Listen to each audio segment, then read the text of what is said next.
Honestly കുറേ പേര് പറയുന്നുണ്ട് ഋതുനന്ദനം നല്ലതാണ്, ഋതുനന്ദനം നല്ല സ്റ്റോറിയാണ്, പക്ഷെ ഞാൻ എഴുതിയതല്ല കേട്ടോ. അരുൺ എസ് ഡാനി എന്ന് പറഞ്ഞൊരു റൈറ്ററാണ് ഋതുനന്ദനം എഴുതിയിരിക്കുന്നത്. ആളുടെ കഥയാണ്, ഞാൻ എഴുതിയ കഥയല്ല. അങ്ങനെ ഒരു മിസ്അണ്ടർസ്റ്റാൻഡിങ് ഉണ്ടെങ്കിൽ അതിനാണ് അത് മാറ്റിയത് കേട്ടോ. ദേവദത്തൻ്റെ വീട്ടിൽ നിന്നും ഭക്ഷണം കഴിച്ചിറങ്ങാൻ നിന്ന അഭിരാമിയെ ദേവദത്തൻ കൊണ്ടുവിടാമെന്ന് നിർബന്ധം പിടിച്ചപ്പോൾ അഭിരാമിക്ക് നിരസിക്കാൻ കഴിഞ്ഞില്ല. ദേവദത്തൻ്റെ കാറിൽ പൊയ്ക്കൊണ്ടിരിക്കുമ്പോൾ അഭിരാമി ചിന്തിച്ചുകൊണ്ടിരുന്നു.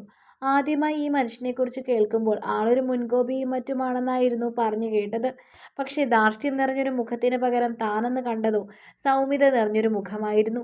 ഉള്ളിലെരിയുന്നൊരു നെരിപ്പോടുമായാണ് ഈ മനുഷ്യൻ തൻ്റെ ജീവിതം തള്ളി നീക്കുന്നതെന്നറിഞ്ഞപ്പോൾ ഈ മനുഷ്യനോട് ഒരുപാട് സഹതാപം തോന്നിപ്പോയി. സ്വന്തം മക്കളെ കാണാതെ രാമേട്ടൻ പറഞ്ഞത് പ്രകാരം ഇളയ മകൾ നടക്കാൻ തുടങ്ങിയിട്ടേ ഉണ്ടാവൂ. അതിനുശേഷമുള്ള തൻ്റെ മക്കളുടെ വളർച്ച പോലും കാണുവാൻ കഴിയാതെ, അവരെ ഒന്ന് താലോലിക്കുവാൻ പോലും ആവാതെ 20 വർഷത്തോളം തള്ളി നീളുന്ന അദ്ദേഹത്തിന് എന്നെങ്കിലും അവരെ കാണാൻ കഴിയുമെന്ന വിശ്വാസം മാത്രമായിരിക്കും കൈമുതൽ. ഇല്ലെങ്കിൽ തകർന്നു പോകുമായിരുന്നു. സ്വന്തം ഉറ്റവർ മരണത്തോടെ വേർപെട്ടു പോകുന്നതിനേക്കാൾ വേദന നിറയുന്നത് എവിടെയെങ്കിലും ജീവനോടെ ഇരുന്നിട്ട് അവരെ കാണാൻ കഴിയാത്തതാണ്. ആർക്കും ഇതുപോലൊരു വിധി ദൈവം കൊടുക്കാതിരിക്കട്ടെ. എന്തിനായിരിക്കും ഇദ്ദേഹത്തിൻ്റെ ഭാര്യ അന്ന് ഇദ്ദേഹത്തെ വിട്ടുപിരിഞ്ഞത്? സ്വന്തം ഭർത്താവിൻ്റെ ജീവന് വേണ്ടി പ്രാർത്ഥനകളോടെ ക്ഷേത്രങ്ങളിൽ കയറിയിറങ്ങിയ ഒരു സ്ത്രീക്ക് പെട്ടെന്ന് എങ്ങനെ അദ്ദേഹത്തെ ജീവിതത്തിൽ നിന്നും ഒഴിവാക്കി പോകുവാൻ കഴിഞ്ഞു? ആർക്കും അറിയാത്ത, എന്നാൽ ഇദ്ദേഹത്തിനും ഭാര്യയ്ക്കും മാത്രം അറിയാവുന്ന എന്തോ ഒരു കാരണമുണ്ട് അവരുടെ വേർപിരിയലിന് പിന്നിൽ. പക്ഷെ ആ കാരണം എന്താണെന്ന് അറിയാവുന്നത് രണ്ടേ രണ്ട് പേർക്ക് മാത്രം, ദേവദത്തനും ശ്രീലക്ഷ്മിക്കും മാത്രം. എന്തായാലും ഇദ്ദേഹത്തിന് എത്രയും പെട്ടെന്ന് തൻ്റെ ഭാര്യയും മക്കളെയും കണ്ടെത്താൻ കഴിയട്ടെ. അഭിരാമി ഒന്ന് നെടുവീർപ്പിട്ടു. മിററിൽ അഭിരാമിയുടെ ചിന്താമഗ്നയായുള്ള ആ ഇരിപ്പ് കണ്ടുകൊണ്ട് ദേവദത്തൻ ഉള്ളിൽ ചിരിച്ചുകൊണ്ടിരുന്നു. എടോ അഭി! ചിന്തയിൽ മുഴുകി നിന്ന അഭിരാമി പെട്ടെന്ന് ദേവദത്തൻ്റെ വിളി കേട്ട് തൻ്റെ ചിന്തകളിൽ നിന്നും ഞെട്ടി ഉണർന്നു. അവൾ ദേവദത്തിന് നേരെ നോക്കി ഒന്ന് മന്ദഹസിച്ചു. എടോ അഭി, വീട്ടിൽ നിന്നും ഇറങ്ങിയപ്പോൾ മുതൽ താൻ ആലീസിൻ്റെ അത്ഭുത ലോകത്തായിരുന്നല്ലോ. ഭയങ്കര ആലോചനയിലാണല്ലോ. ദേവദത്തൻ ചിരിയോടെ അവളുടെ നേരെ മുഖം തിരിക്കാതെ വണ്ടി ഓടിക്കുന്നതിൽ മാത്രം ശ്രദ്ധിച്ചുകൊണ്ട് പറഞ്ഞു. എങ്ങനെ അത്ഭുതപ്പെടാതിരിക്കും? പ്രശസ്തനായ എഴുത്തുകാരൻ എൻ്റെ കൂടെ കുട്ടികളെപ്പോലെ കളിച്ചതൊക്കെ ഓർക്കുമ്പോൾ അത്ഭുത ലോകത്തല്ല, ദേവലോകത്ത് എത്തിപ്പോകും. അഭിരാമി ചിരിയോടെ മറുപടി നൽകി. അതെന്താടോ അങ്ങനെ പറഞ്ഞത്? എനിക്ക് സാധാരണ എല്ലാവരും ചെയ്യുന്ന പോലെ ചെയ്യാൻ പാടില്ലെന്നുണ്ടോ? ദേവദത്തൻ അത് ചോദിക്കുമ്പോൾ ചിരി വിട്ടിരുന്നില്ല. അങ്ങനെയല്ല സർ, എന്നാലും സാറിൻ്റെ അടുത്ത് നിന്നും ആരും പ്രതീക്ഷിക്കില്ല ഇങ്ങനെ, അഭിരാമി മറുപടി നൽകി. സാധാരണ മറ്റുള്ളവരെ പോലെ കളിച്ചും ചിരിച്ചും നടക്കുവാനും വേണമിടോ ഒരു യോഗം, ദേവദത്തൻ ആരോടെന്നില്ലാതെ പറഞ്ഞു. അഭിരാമി അത് കേട്ട് നിശബ്ദയായി. ദേവദത്തൻ്റെ വാക്കുകളിൽ നിന്നും അയാൾ തൻ്റെ മക്കളുടെ ഓർമ്മകളിൽ ഒരുപാട് വ്യസനം അനുഭവിക്കുന്നുണ്ടെന്ന് അഭിരാമി അറിഞ്ഞു.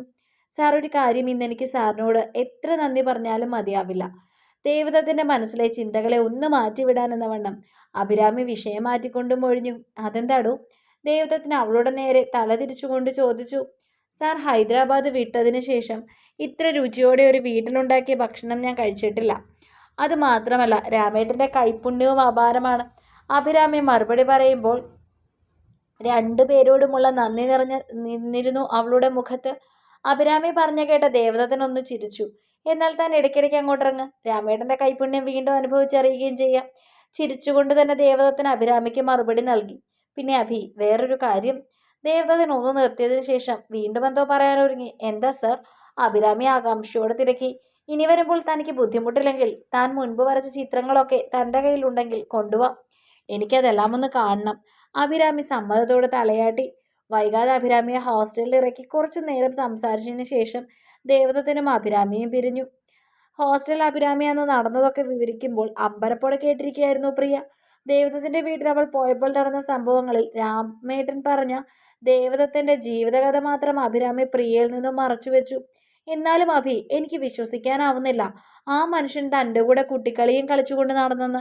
നരസിംഹത്തിന് എന്തു പറ്റിയോ ആവൂ? അഭിരാമി പറഞ്ഞതെല്ലാം അവിശ്വസനീയതയോടെ കേട്ട പ്രിയ അഭിരാമിയോട് ചോദിച്ചു. ചേച്ചി, നിങ്ങളൊന്നും കേട്ടറിഞ്ഞ നരസിംഹമല്ല യഥാർത്ഥ നരസിംഹം. ആവോളം സ്നേഹവും വാത്സല്യവും നിറഞ്ഞൊരു മനസ്സുണ്ട് ആ നരസിംഹത്തിൽ.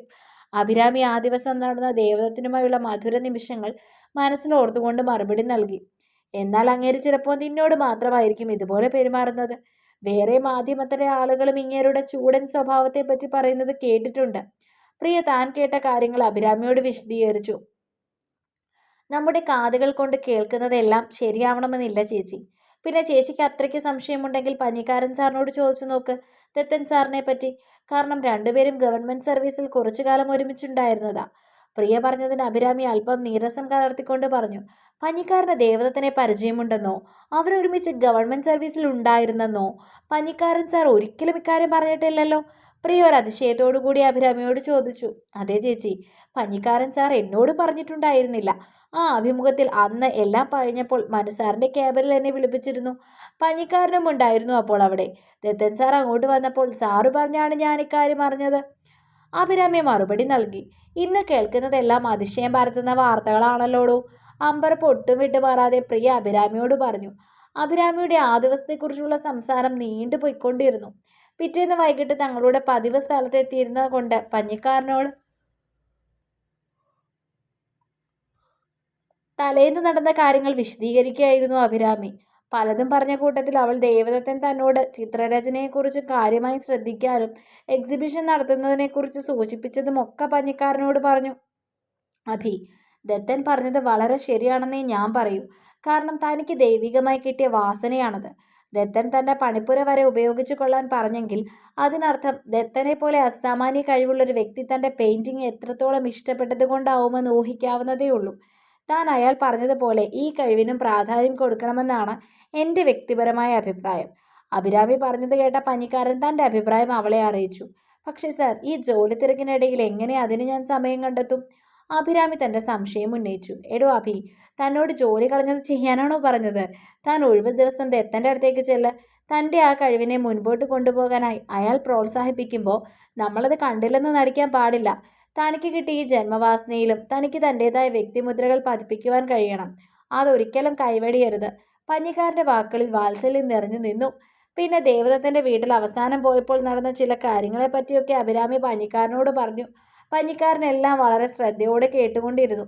പിന്നീട് ഒരു ആശങ്കയോടെയാണെങ്കിലും അഭിരാമി ദേവദത്തൻ്റെ ജീവിതത്തിൽ നടന്നതിനെപ്പറ്റി രാമേട്ടൻ പറഞ്ഞതെല്ലാം പഞ്ഞിക്കാരനോട് പറഞ്ഞു. എല്ലാം കേൾക്കുന്ന സമയത്ത് പഞ്ഞിക്കാരൻ്റെ മുഖത്ത് പല ഭാവങ്ങളും മിന്നി മറിഞ്ഞുകൊണ്ടിരുന്നു. അഭി, വല്ലാത്തൊരു ട്രാജഡി ആണല്ലോടോ ദത്തൻ്റേത്. ഇത്രയും വർഷമായിട്ട് അയാൾ തള്ളി നീക്കുകയാണല്ലോ തൻ്റെ ഭാര്യയും മക്കളെയും ഓർത്ത്. അവരെ എന്തെങ്കിലും കണ്ടുപിടിക്കാമെന്നോർത്ത്. ദത്തൻ്റെ കൂടെ കുറച്ചു കാലം സർവീസിലുണ്ടായതുകൊണ്ട് പറയുകയാണ്. ഇതുപോലൊരു ദുരിതം അനുഭവിക്കാൻ അയാൾ അർഹനല്ല. അറിഞ്ഞുകൊണ്ട് ആർക്കും ഒരു ഉപദ്രവവും ചെയ്യില്ല അയാൾ. എനിക്ക് ഉറപ്പുണ്ട്. അന്യായം കണ്ടാൽ പ്രതികരിക്കാറുണ്ടെന്നത് വേറെ കാര്യം. ദത്തൻ്റെ ഈയൊരു കഥ കേട്ടിട്ട് മനസ്സ് വിതുമ്പിപ്പോകുന്നടോ. പഞ്ഞിക്കാരൻ്റെ വാക്കുകളിൽ ദേവദത്തൻ്റെ ജീവിതാവസ്ഥയെക്കുറിച്ചുള്ള ദുഃഖം ഘനീഭവിച്ചു നിന്നു. സാർ, ഞാനീ പറഞ്ഞതാ വേറെ ആരും അറിയരുത് കേട്ടോ. സാറിനോടൊരു വിശ്വാസവും ദത്തൻ സാറുമായി മുൻപ് പ്രത്യേകമായി സാറിനൊരു അടുപ്പവും ഉണ്ടായിരുന്നത് കൊണ്ട് മാത്രമാണ് ഞാൻ സാറിനോടെല്ലാം തുറന്നു പറഞ്ഞത്. അഭിരാമി തൻ്റെ ആശങ്കകൾ മറച്ചുവെക്കാതെ പഞ്ഞിക്കാരനോട് പറഞ്ഞു. ഇല്ലടോ, ഞാൻ ആരോടും പറയില്ല. പ്രത്യേകിച്ച് ദത്തൻ്റെ കാര്യമാകുമ്പോൾ എനിക്കതിന് കഴിയില്ല. എന്നാലും അവൻ്റെ കാര്യമോർത്ത് സഹിക്കാൻ കഴിയുന്നില്ല. ഇത്രയും വർഷമായിട്ട് സ്വന്തം മക്കൾ എവിടെയാണെന്നറിയാതെ, അവരുടെ കുട്ടിക്കാലവും അവരുടെ കുസൃതികളും അവരുടെ വളർച്ചയും ഒന്നും കാണുവാൻ കഴിയാതെ ഇത്രയും കാലം അവൻ്റെ സ്ഥാനത്ത് വേറെ ആരെങ്കിലും ആയിരുന്നെങ്കിൽ ചിലപ്പോൾ തൻ്റെ ജീവൻ പോലും ഒടുക്കിയേനെ. ഇപ്പോഴും അവൻ കാത്തിരിക്കുന്നു അവരെ എന്തെങ്കിലും കണ്ടുപിടിക്കാമെന്നുള്ള വിശ്വാസത്തിൽ. മറുപടി നൽകി കഴിയുമ്പോഴേക്കും പഞ്ഞിക്കാരൻ്റെ മിഴികൾ നിറഞ്ഞൊഴുകിയിരുന്നു. പഞ്ഞിക്കാരൻ്റെ പെട്ടെന്നുള്ള ഭാവമാറ്റത്തിൽ അഭിരാമി ഒന്ന് അന്താളിച്ചു പോയി. പിന്നെ സമചിത്തത വീണ്ടെടുത്തു. സാർ, എന്താണിത്? സാറ് സ്ത്രീകളേക്കാൾ കഷ്ടമാണല്ലോ. സാർ ഇത്രയും വികാരാധീനനായി മാറുമെന്ന് ഞാനൊരിക്കലും കരുതിയില്ല. അഭിരാമി ഒന്ന് ചിരിച്ചുകൊണ്ട് പഞ്ഞിക്കാരനെ ആശ്വസിപ്പിച്ചു. എടോ അഭി, സങ്കടമെന്ന വികാരം പുറത്തു കാണിക്കുന്ന സ്ത്രീകൾ മാത്രമല്ല, പുരുഷന്മാർക്കും അതുപോലെ വികാരങ്ങളെല്ലാം ഉണ്ട്. പക്ഷെ മിക്കവാറും എല്ലാവരും ഉള്ളിൽ ഒതുക്കും. താൻ ദത്തൻ്റെ ഭാഗത്ത് നിന്നുകൊണ്ട് ആഴത്തിലൊന്ന് ചിന്തിച്ചു നോക്ക്. എന്തൊക്കെ മാനസിക സംഘർഷങ്ങൾ അയാൾ അനുഭവിക്കുന്നുണ്ടാവുമെന്ന്. അതോർത്താൽ ഒരു മനുഷ്യനെന്ന നിലയിൽ ആരായാലും വികാരാധീനനായി പോവും. എനിക്ക് അയാളുടെ ഇപ്പോൾ കടന്നു പോകുന്ന അവസ്ഥയെക്കുറിച്ച് ചിന്തിക്കുവാൻ പോലും സാധിക്കുന്നില്ല. പനിക്കാരൻ കർച്ചീഫ് എടുത്ത് തൻ്റെ കണ്ണുകളൊപ്പി അഭിരാമിയോട് പറഞ്ഞു. ശരിയാണ്, ദേവദത്തൻ്റെ പോലെ ഒരു അവസ്ഥ ഭയാനകമാണ്. അങ്ങനെ ഒരു അവസ്ഥ ആർക്കും വരാതിരിക്കട്ടെ എന്ന് പ്രാർത്ഥിക്കാൻ മാത്രമേ കഴിയൂ. അഭിരാമി മനസ്സിൽ ചിന്തിച്ചു. പിന്നെ താൻ പറഞ്ഞ ദത്തൻ്റെ കഥ കേട്ടിട്ട് അയാളുടെ ഭാര്യയ്ക്ക് അയാളോട് സ്നേഹമില്ലായിരുന്നു എന്ന് ഒരിക്കലും പറയാൻ പറ്റില്ല. കാരണം ആ രാമേട്ടൻ പറഞ്ഞതുപോലെ ദത്തൻ അപകടം പറ്റി ആശുപത്രിയിലാവുമ്പോൾ ഞാനും പോയിരുന്നു. അപ്പം കണ്ടിട്ടുണ്ട്. അന്ന് ദത്തന് ബോധം തെളിഞ്ഞിട്ടില്ല. അപ്പോഴൊക്കെ ആ സ്ത്രീ ജലപാലം പോലും ഇല്ലാതെ മക്കളെയും കൊണ്ട് പ്രാർത്ഥനകളുമായി കഴിയുകയായിരുന്നു. പിന്നെ എനിക്ക് കുറച്ചു കാര്യങ്ങൾ നാട്ടിൽ ചെയ്തു തീർക്കാനായി പോകേണ്ടി വന്നപ്പോൾ ദത്തൻ അപകടാവസ്ഥ തരണം ചെയ്തപ്പോൾ പോയി കാണാനൊന്നും പറ്റിയില്ല. അന്ന് ഞാൻ ഉപരിപഠനാർത്ഥം അവധിയെടുക്കാനുള്ള തീരുമാനവുമായി അതിൻ്റെ നടപടിക്രമങ്ങളുമായി ഓട്ടത്തിലായിരുന്നു. അതുകൊണ്ട് കൂടുതലൊന്നും അറിയാനും കഴിഞ്ഞില്ല, പഞ്ഞിക്കാരനൊന്ന് പറഞ്ഞു നിർത്തി. അതാണ് സാർ എനിക്കും അത്ഭുതം. ദത്തൻ സാറിൻ്റെ ജീവന് വേണ്ടി പ്രാർത്ഥനകളുമായി നടന്ന ആ സ്ത്രീ പെട്ടെന്നൊരു ദിവസം അദ്ദേഹത്തെ വിട്ടുപോകുന്നു. അത്രയ്ക്ക് അവിശ്വസനീയമായ കാര്യം തന്നെ. അഭിരാമി അത്ഭുതത്തോടെ മൊഴിഞ്ഞു. ദത്തനിൽ നിന്നും അറിഞ്ഞതോ അല്ലെങ്കിൽ ആരെങ്കിലും പറഞ്ഞതോ ആയ ഒരു കാരണമുണ്ട് ദത്തനും ശ്രീലക്ഷ്മിക്കും ഇടയിൽ. ശ്രീലക്ഷ്മിക്ക് ദത്തനെ വെറുക്കാനും അയാളെ തന്നിൽ നിന്നും അകറ്റാനും മാത്രം ശക്തമായൊരു കാരണം. ഒരുപക്ഷെ ഇരുവർക്കും മാത്രം അറിയുന്നത്. അതിനുത്തരം നൽകാനും ദത്തനും ശ്രീലക്ഷ്മിക്കും മാത്രമേ കഴിയൂ. പനിക്കാരൻ ഒരു നെടുവീർപ്പോടെ അഭിരാമിക്ക് മറുപടി കൊടുത്തു. കേട്ടിരുന്ന അഭിരാമിയിലും ഒരു നെടുവീർപ്പ് ഉയർന്നു.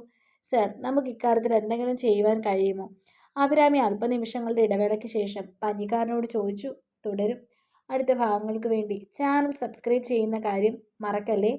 ചാനൽ സബ്സ്ക്രൈബ് ചെയ്താലേ ഇത് മോണിറ്റൈസ്ഡ് ആവൂ, എങ്കിലേ നിങ്ങൾക്ക് ഡെയിലി സ്റ്റോറി കിട്ടുകയുള്ളൂ.